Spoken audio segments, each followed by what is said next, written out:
السلام عليكم ورحمة الله وأهلا بكم في حلقة جديدة النهاردة من حلقاتنا المهمة جدا. حلقة النهاردة هنتكلم فيها على موضوع دايما بنقول إن الموضوع اللي بنتكلم فيها المرضى هم اللي بيخلونا نتكلم فيها.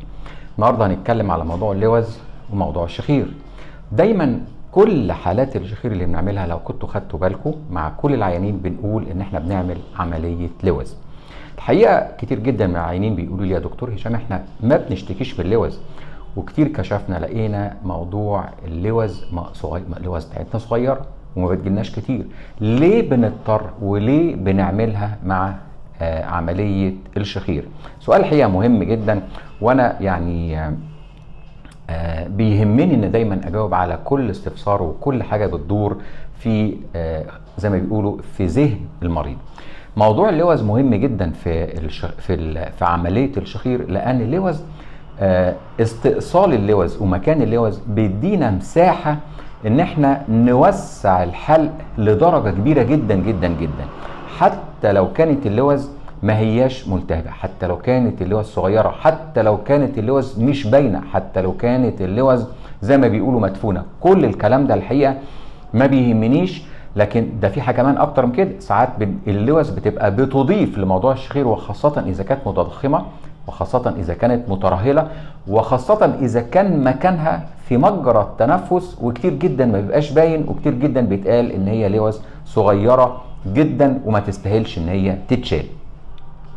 لكن إن إحنا بنشيل اللوز عشان بتدينا مساحة زي ما أنا قلت إن نخلي مجرى التنفس، ونقدر نعمل توسيع لعضلات الحلق، وبنشد الجزء بتاع عضلات الحلق اللي موجود في اللوز زي ما بنقول التونسيلر بيد ده بيساعدنا ان احنا نوسع عضلات الحلق.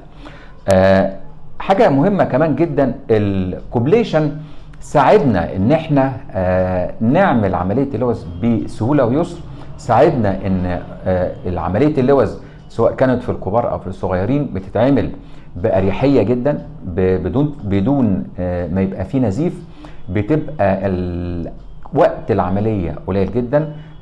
كمان مهم جدا الألم اللي بيبقى بعد العملية بيبقى قليل جدا، نتيجة ان التكنولوجي بتاعت الكوبليشن مختلفة تماما عن الليزر، مختلفة تماما عن الجراحة، مختلفة تماما عن الراديو فريكونسي اللي هو التردد الحراري. وان كانت كل الأجهزة دي موجودة عندنا في المركز، لكن احنا بنختار الحقيقة الكوبليشن عشان كل المميزات اللي احنا بنقولها. في حاجة كمان يعني عايز اقولها، ان حتى لو العيان جاي لي والمريض جاي لي وشايل اللوز، احنا تكنيك جديد جدا الحقيقة احنا بنعمله في مركزنا، ان احنا بنشتغل على مكان اللوز وبنتعامل كأن في لوز، وبنعمل لوز كأن في لوز، وبنعمل استئصال للوز. ده الحقيقة تكنيك جديد بنعمله، فبيساعدنا كمان على ان عمليات الشخير نتائجها عندنا بفضل ربنا اولا واخيرا بتبقى عالية جدا. كمان اللوز مشكلتها في موضوع الشخير الريحة. كتير جدا من العيانين بيجوا يشتكوا لي ان مكان الحلق ومكان اللوز ومكان الالتهابات المتكررة بيبقى ليها ريحة كبيرة جدا، وده من اهم كمان الاسباب اللي احنا بيخلينا نقدر نشيل اللوز مع عمليات الشخير. يا رب يكون موضوع اللوز والشخير فاتكم النهاردة، وزي ما بنقول دايما اللهم علمنا ما جهلنا وانفعنا بما علمتنا. مع تحياتي دكتور هشام إبراهيم.